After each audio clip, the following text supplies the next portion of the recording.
Hey everybody, it's Bob here at the Modeler's Workbench. Thank you so much for watching part 2 of the South River Model Works Martin's Machine.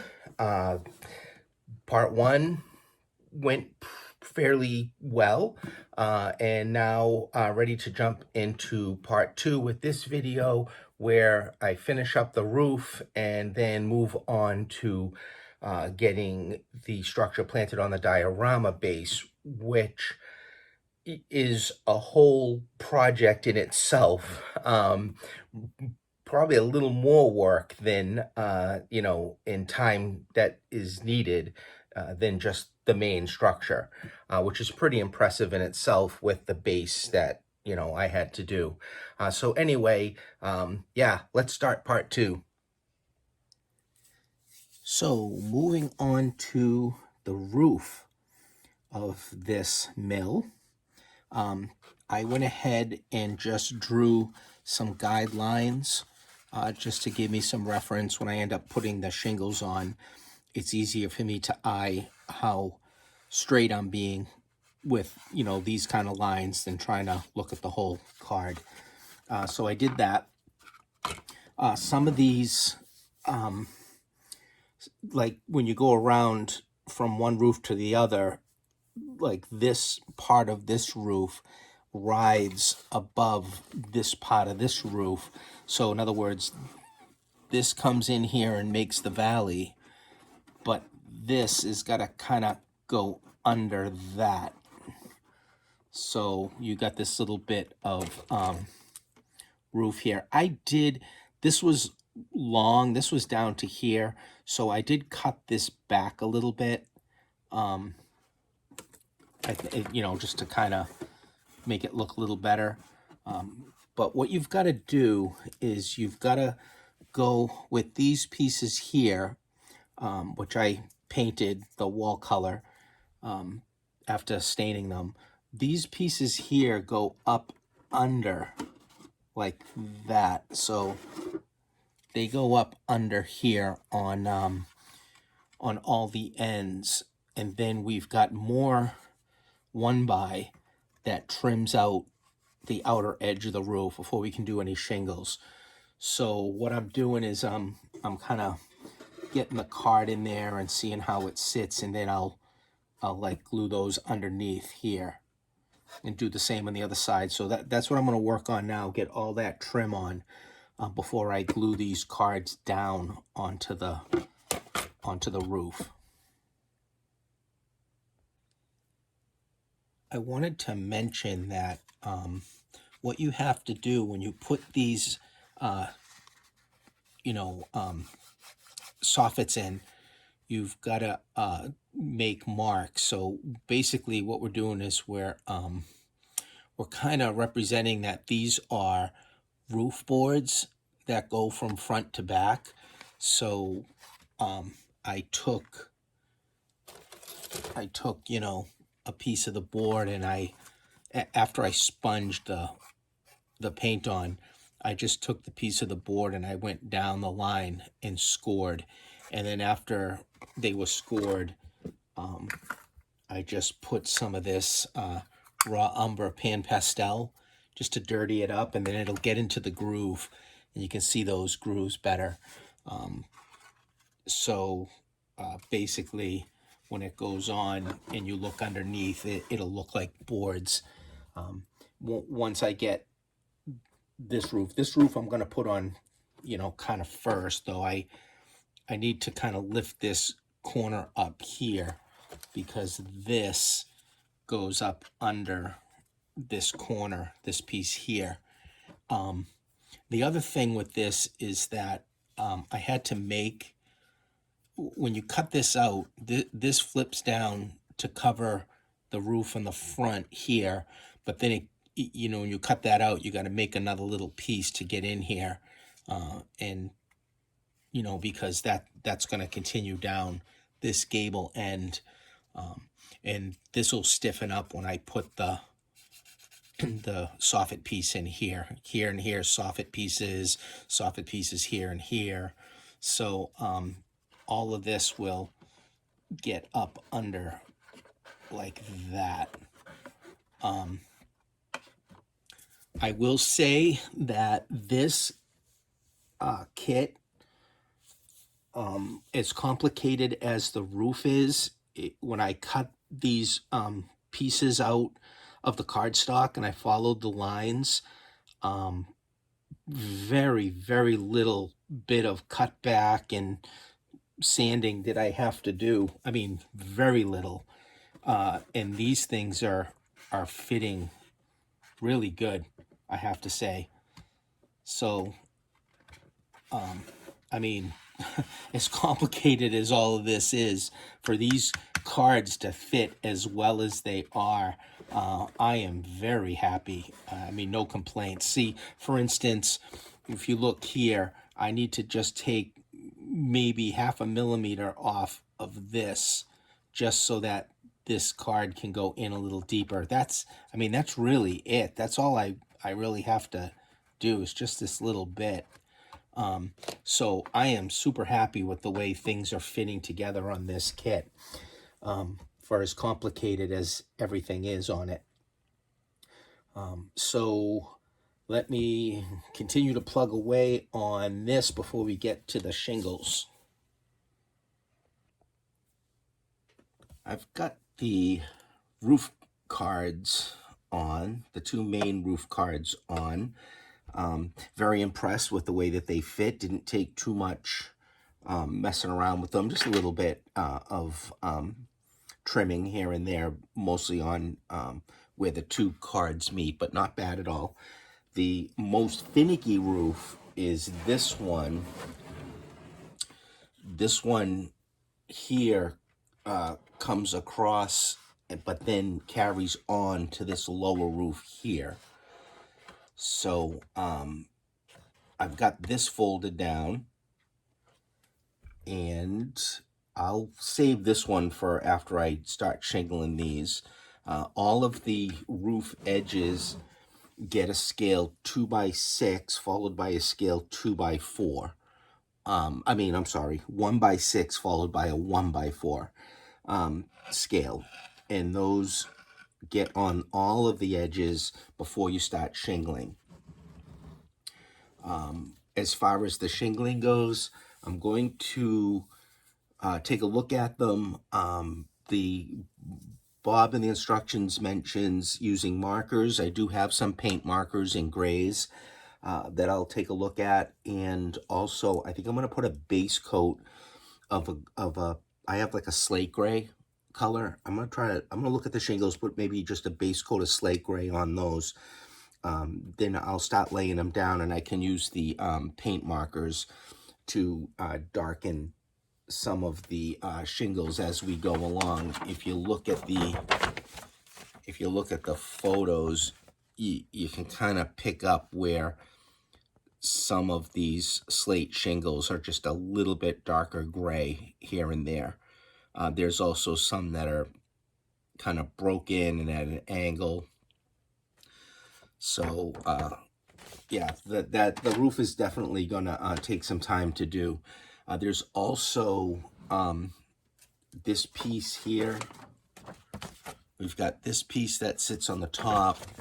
You can see it here. And then we've got a dormer that sits here. I did paint those pieces up already. The where you have these kind of boards, I think that a sponge method works really good. Light sponge paint on that looks really nice to weather those, so that's what I did. This will end up sitting, obviously, way up there. So yeah, the next step that I'm going to do is I'm going to get my shingles, get the shingles out, take a look at those, and probably start putting some paint color on them. So I started shingling. What I did was, the shingles are this gray color here. I took some slate gray and a sponge, and I just lightly sponged that slate gray over. You can see the difference. Just to break up that monotone gray, puts a little bit of, you know, like a two-tone color, which I think looks more realistic on the slate. I did start with a starter strip, which I just, you know, cut out of the same material here. It's a little extra. So I start out with a starter strip on the bottom, just so that the first row of shingles will kind of be up at the same level as the rest. I do that with all the shingle roofs, no matter what shingles you use. And I think if you start with a little starter strip, it's a much better job. I'm just using regular white glue all with a little brush to put them down. These are supposed to replicate slate, so it's not like I'm going to be turning them up, like curling them, but I certainly can, you know, go back and maybe break one, take one off, like make it look like it's a broken one.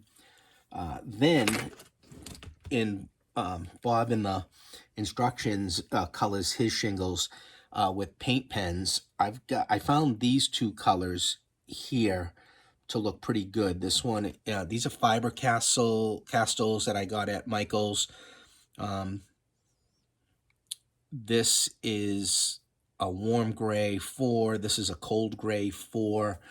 The tips on them are pretty sharp, and trying not to overdo it, I'm just going and hitting a little bit of random coloring as I lay them down.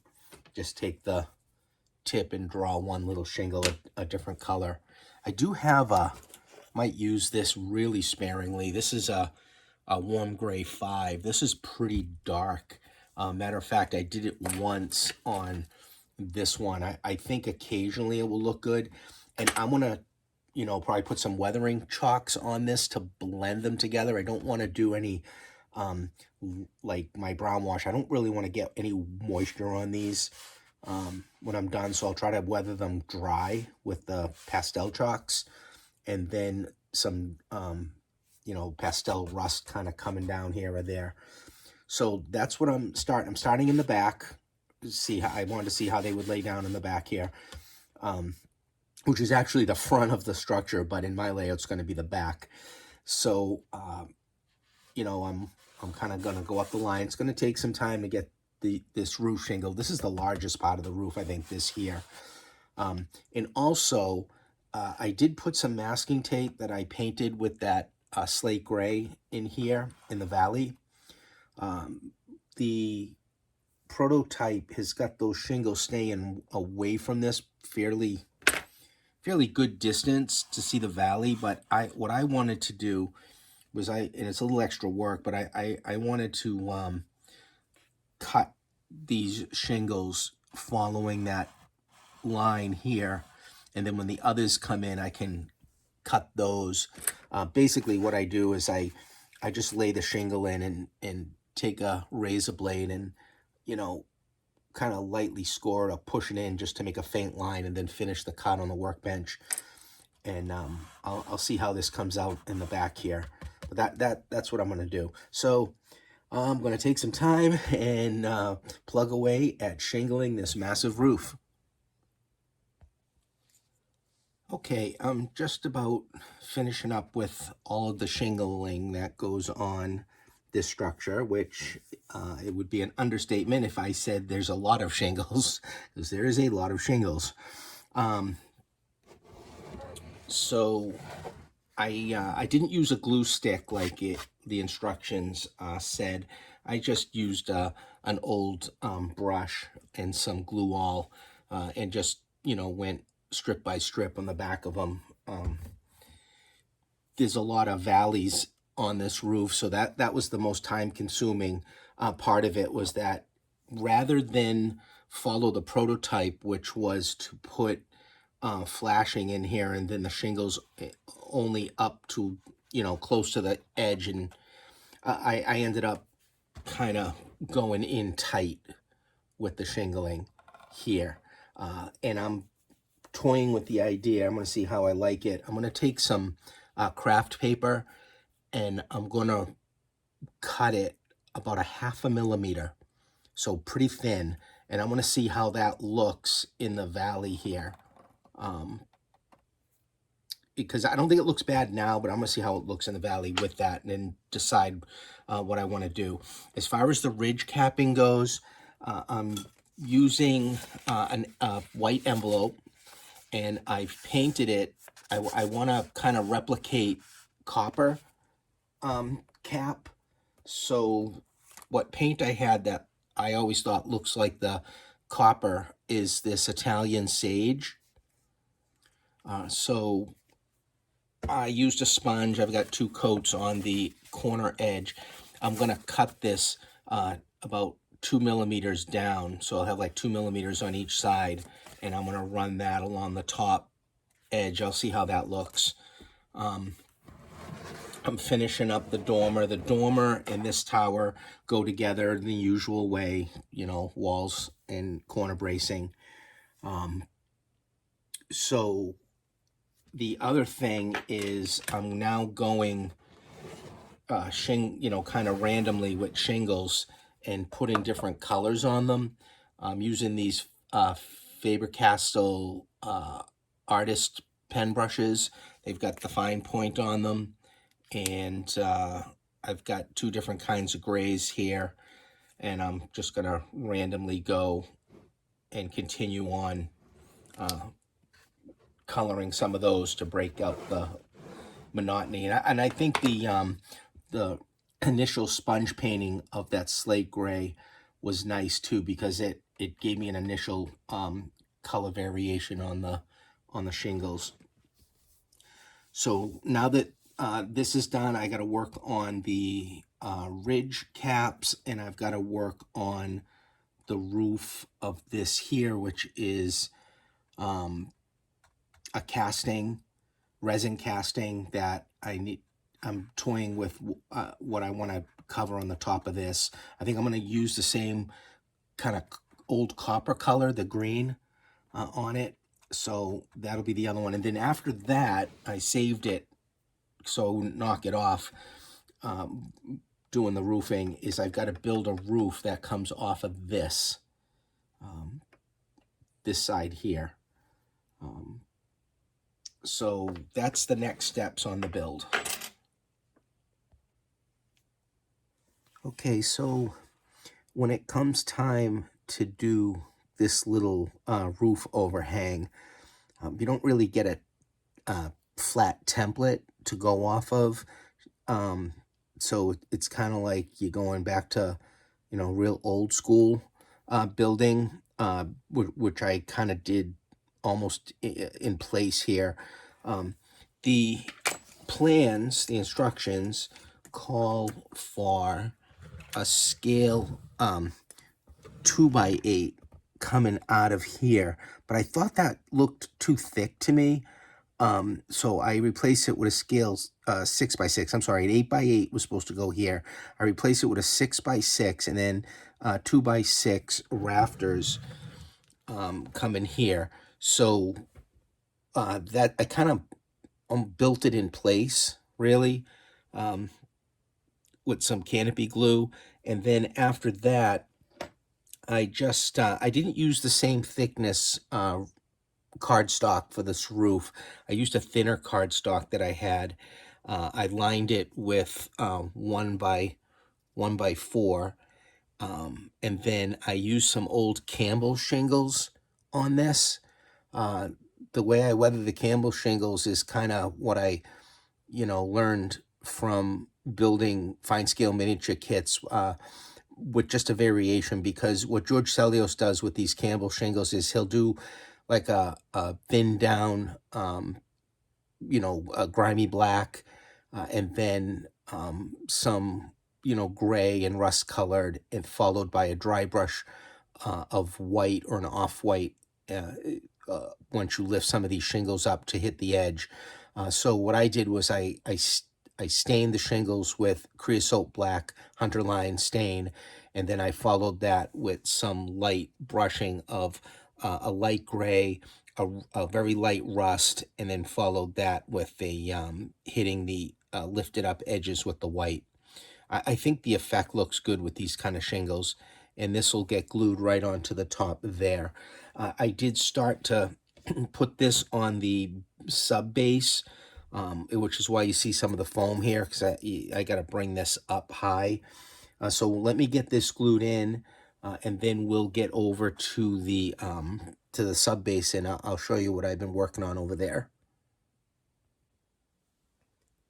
Okay, so moving over to the sub base, this is 1-inch foam, so you can go like 4 inches high if you want a really deep drop. I decided not to do that. I decided to just go with 2 inches, which actually gives me like, this is 3/4, so there'd be like 2 3/4 inches from this outlet here. And then even, you know, a little higher on this side here where the dam is going to become, you know, water is going to be coming off the top of this. So the way that it's laid out is this piece here, and these castings have to be painted obviously, gets right on the edge here and comes out.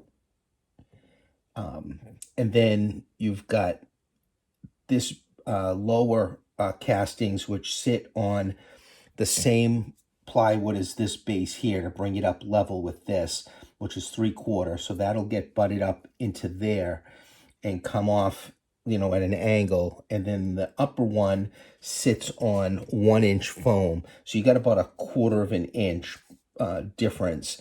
And then reading the instructions, I've got to put some, you know, simulated earth fill in here, which will most likely be, you know, a piece of foam to bring it up. And then probably, maybe I might use some of that mud mixture, or a combination of Sculptamold and it covered with that mud. And then the back end here keeps getting built up higher to kind of come at a elevated angle, because it all has to come up to the height of that back part of the structure, which is pretty high off compared to low down here. And then the same on this end here. This is gonna be built up for a slope coming down. I will probably cut some of these edges back a little bit. We'll put some Sculptamold in, and then I've got to make some rock castings and fill this in with rock castings down here to all kind of come down into the river, which is down in here. So I'm almost ready to start working on this area here. That'll be the next step.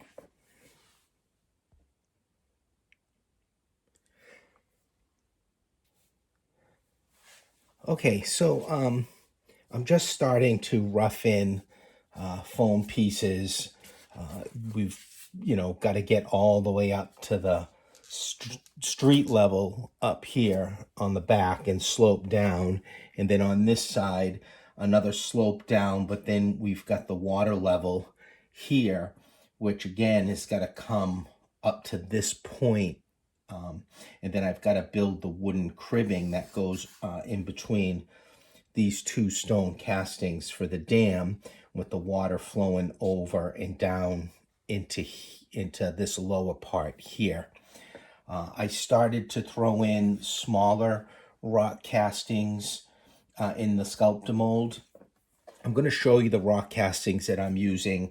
In my opinion, they are absolutely the best rock mold castings that you can get. I've been getting them through the years when I go to the Springfield train show. Basically talking about this company here, Sterling Models out of Johnson, Vermont. Their rock mold castings are second to none. I believe me when I tell you, if you use these, you will not be disappointed. Whatever material they are using stays flexible and pliable for years and years. The detail work is super intricate. Even though these two are pretty big, you can, you know, break them up into smaller ones.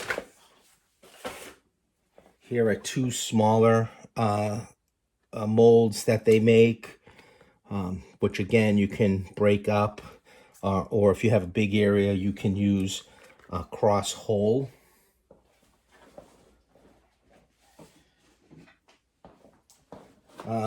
They also do some fantastic stone walls. This one is my favorite.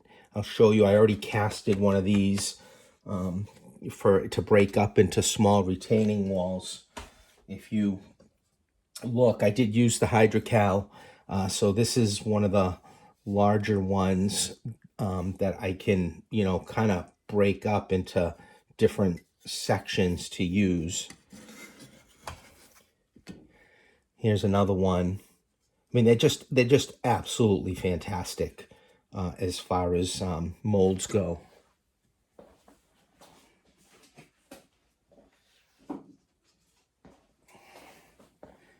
There's another one here that I made. These are a couple of days old and they're still a little on the cold side, which is telling me there's still some moisture in here that needs to come out. This is one of the stone walls. There's ones that aren't so uneven that they make, which I have, which are really nice. But these are kind of nice too, because you can cut strips or pieces out for like a little retaining wall, which I plan on doing in a couple of spots. So I've got my rock molds kind of drying, curing.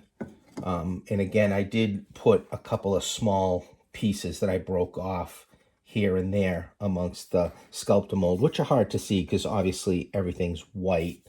When it comes time for me to paint the rocks, I'll show you what I'm going to do with the bigger ones. The smaller ones I'm just going to hit with my diluted stain, and I'll show you that when I get to it. And as far as gluing foam together, or even some rock castings against the Sculptamold, you really can't go wrong by using this stuff here. This is the all-purpose power grab, not the heavy duty. It's just the regular interior Loctite power grab.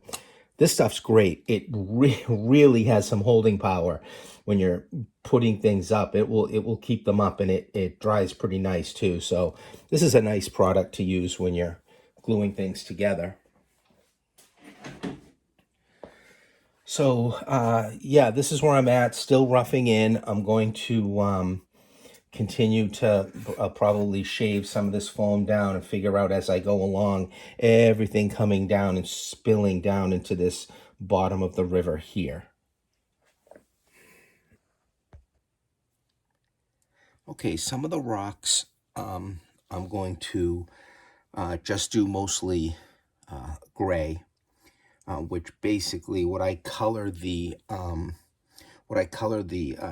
rocks with in the final wash with, as well as the ground that I do, is with the thin down stone gray from Woodland Scenics. I really like this color, and thin down it makes a really nice wash. But I'm going to do that tried and true old method of leopard spotting on the rocks on some of them. So how you do that, I've got these are just some cheap acrylics. I've got like a raw umber, this is a burnt umber, this is a yellow ochre, I've got some raw sienna, just thinned out with water. Just randomly gonna put spots of color on like this casting here, and then we'll blend everything down with that watered down stone gray wash. So what I'm gonna do is and I want to be real easy on the yellows. I mean, you can definitely, if you want, a section to be more of the yellow, you can go a little more with that, but I'm going to try to be a little more easy with that on this one. We'll see how it turns out. So we can start out with some of this darker one. Just go in and I'm just going to dot some of this around like this. Get the other one, just kind of go in here.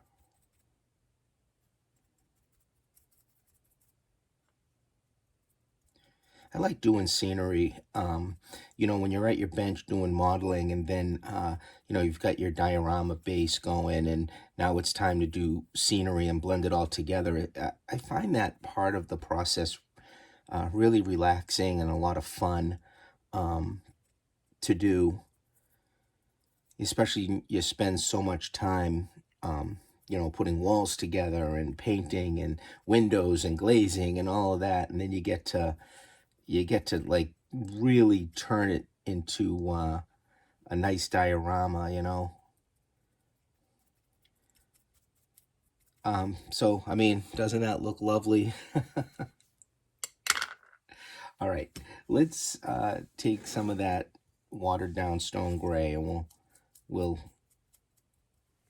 and have a little extra water to keep thinning it down for you.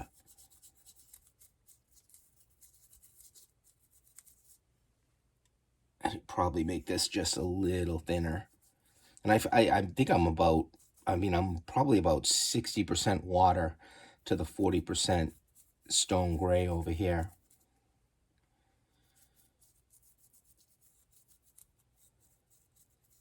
And the reason why I say kind of go easy on the yellow is because it really stands out, but it really looks, I think it looks really neat as far as the rock coloring goes. Now, I'm in the Northeast, so I know other parts of the country, if you're modeling, is going to have different kind of coloring rocks. But, you know, up here, you definitely see predominantly that granite gray color, light and dark.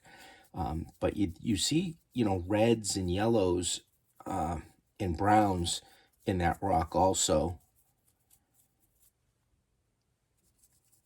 And the beauty of this is that you can go back, you know, make it darker if you want. It is, if you know, going to lighten up a little bit as this dries, but you know, you can, if there's like a piece of plaster, say, that doesn't absorb the wash very well, maybe you can always just take a little brush and spot it with some of your gray paint. When this dries, we're gonna dry brush the highlights with some white paint, which really makes it look nice. And you can put a little extra dark in those deep crevices in there.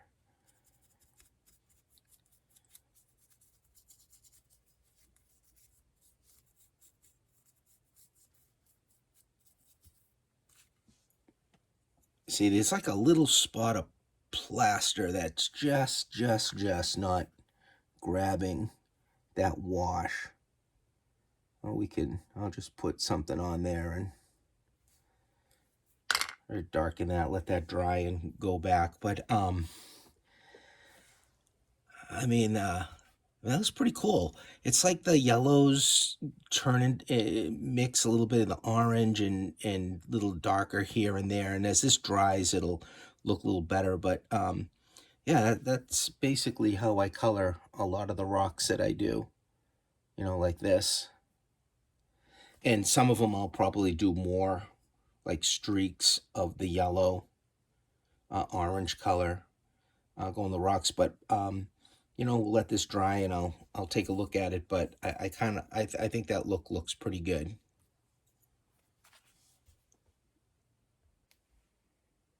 Okay, so I got a little behind on doing the diorama, doing you know, between work and things that need to be done for the house, because the fall is here and you got to get things ready for the winter. Which kind of brings me to, you know, kind of like a little bit of advice that I was given or picked up years ago, and it definitely works. I tell this to everybody if you're doing models, is, you know, there's a lot of work, obviously, that goes into building models, especially big dioramas and ones like this. And what I would say is sometimes you feel like you just don't have time to get to your workbench. Just every day, even if it's 10 minutes, 15 minutes, maybe before you run to work, go down, brace a wall, stain some wood. Like for me, I was coming down here and putting a layer of ground foam down and wetting it with glue, and then going to work. That way, the next day I come, well, all that's dry. So you'd be really surprised how those 10 or 15 minutes every day of just something, even before you go to bed, say, just do something, really adds up. So as far as my like where I'm at with this, I did start to do the I think it's, what's it called, cribbing on this dam.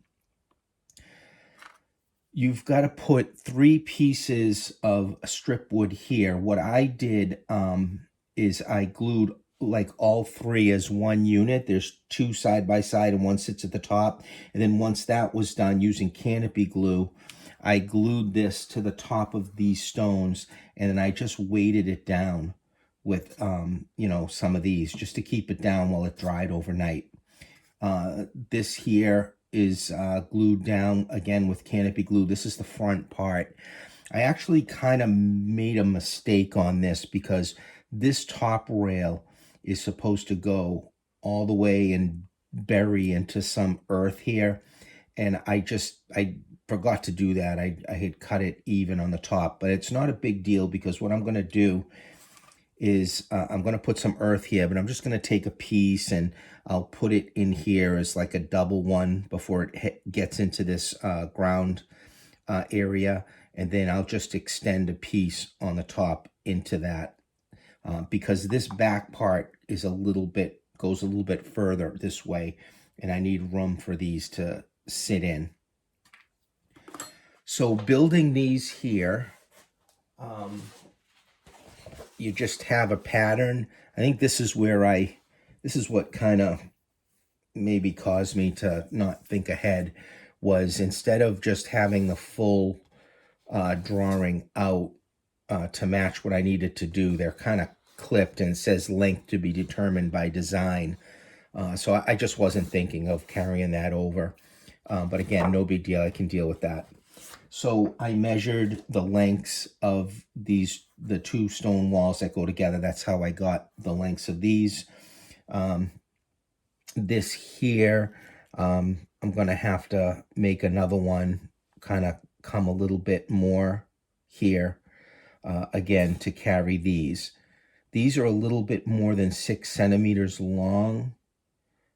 They sit in the pocket, and then they sit on the top of this front, and then I can figure out where this inside one goes based on that.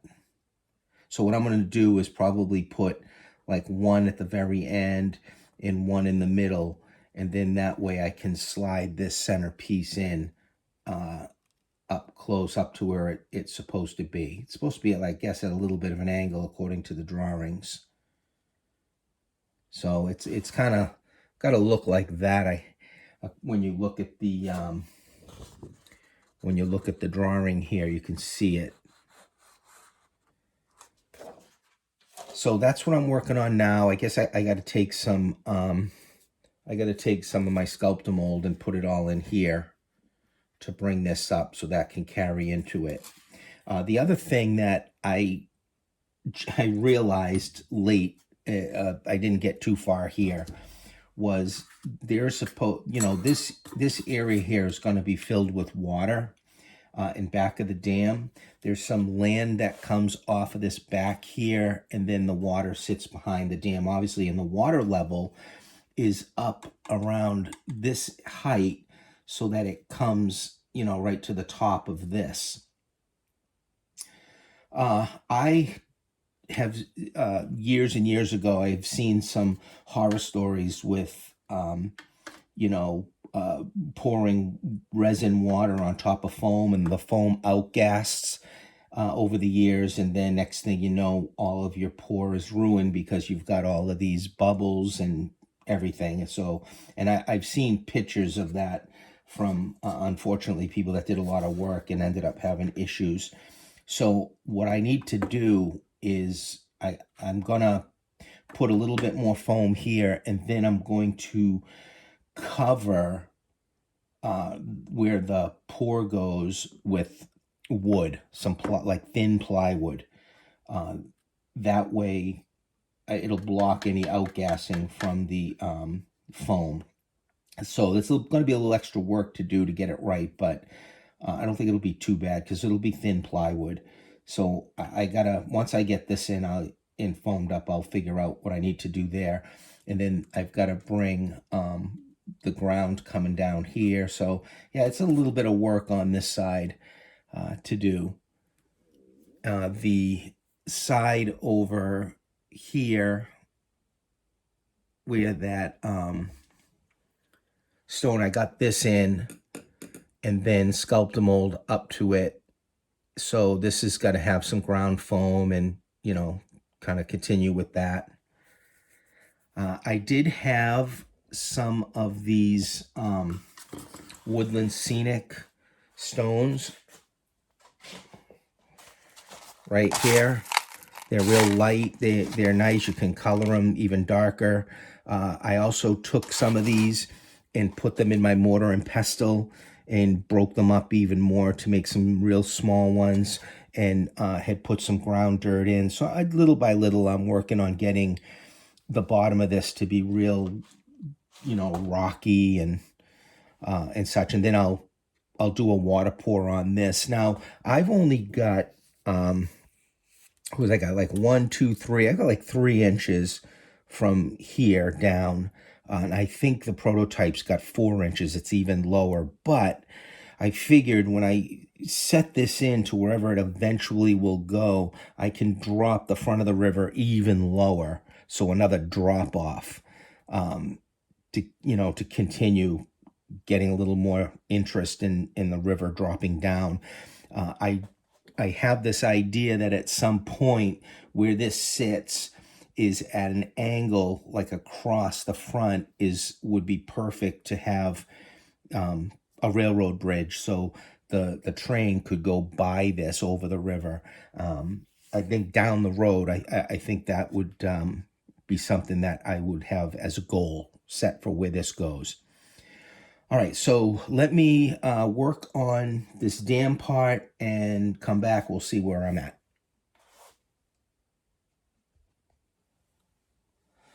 Okay, so still putting together the cribbing part of the dam.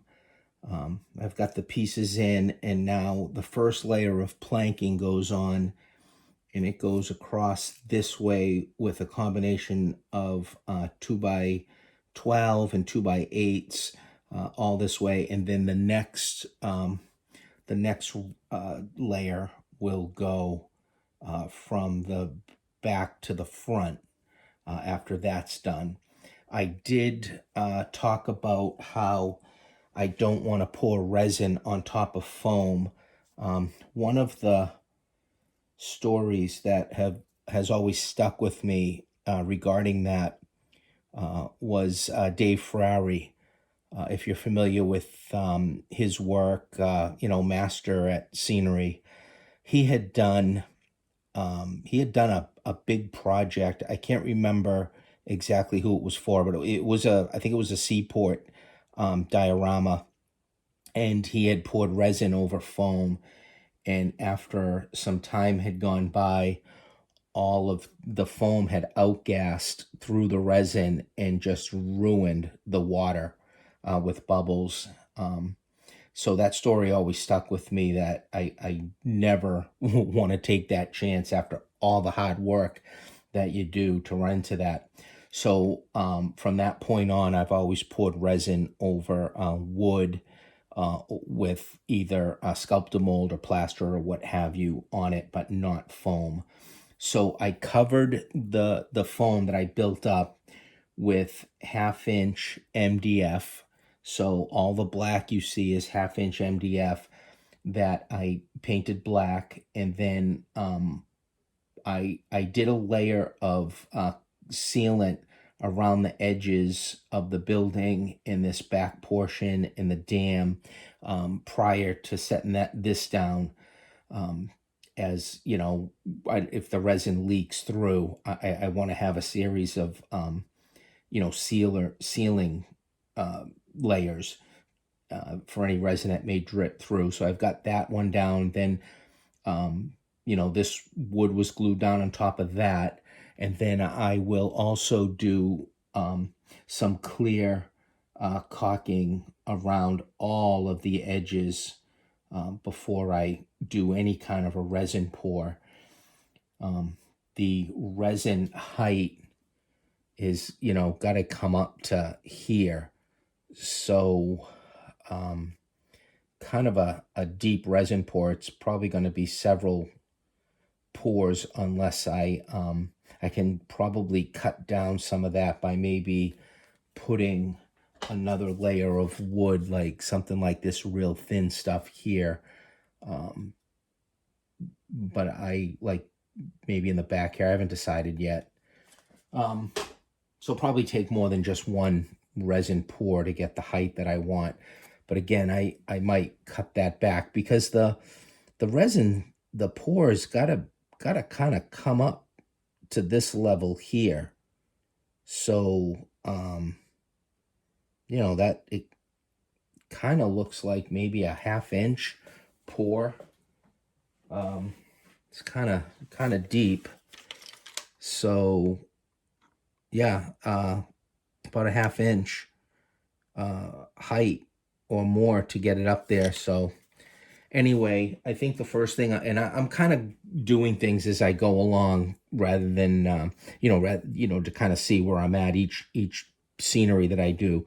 So I think what I want to do is get all of the levels of the planking done, and then go from there as far as what I've got to do to bring the resin up, as far as pieces of wood to take away some of the volume that I'll need. And then there's like areas like where this casting comes into this one that may have the potential of leaking some resin. So I've got to address things like that. But anyway, this is where I'm at right now. Let me get all of this, 2x on, and we'll go from there.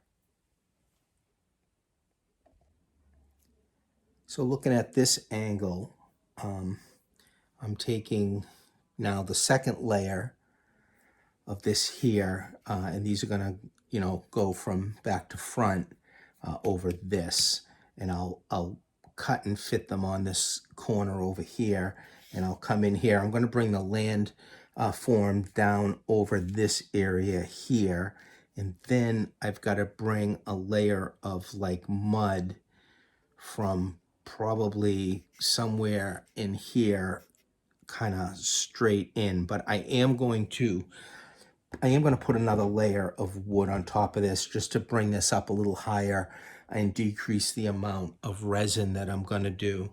I'm going to use this thin craft board, and that'll just bring that up a little bit more.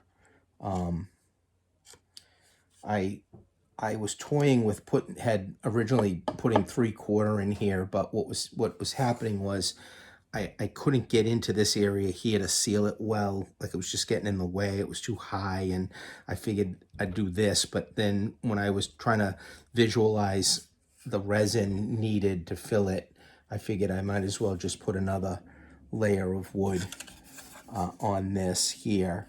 Then I can bring like the mud into this area here, fill that in. And the directions have, Bob Van Gelder has you use like Sculptamold in here, but like I said, I think I might either use a Sculptamold or this thick mud. I haven't decided yet.